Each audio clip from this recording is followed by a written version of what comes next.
Once upon a time, in a sunny little town, there lived a kind girl named Amira.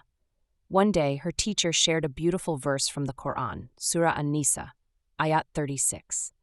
The teacher explained that this special verse taught us to worship Allah and be kind to our parents, relatives, neighbors, and anyone who needs our help.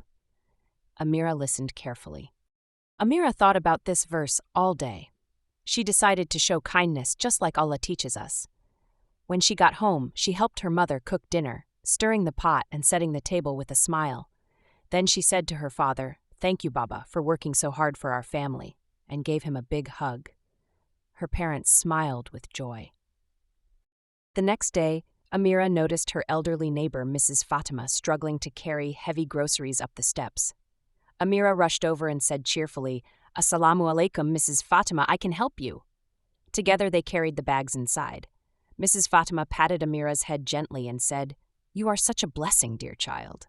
Amira remembered the verse from Surah An-Nisa and felt proud. Then one afternoon, Amira saw a boy sitting alone on a bench at the park. He looked sad. Amira walked over with a friendly smile and asked, "Hi, my name is Amira. Would you like to play together?" His face lit up with a big smile. "Really? Yes, please." They played tag and laughed together. Amira realized that small acts of kindness make everyone feel special. From that day on, Amira always remembered the lesson from Surah An-Nisa, Ayat 36.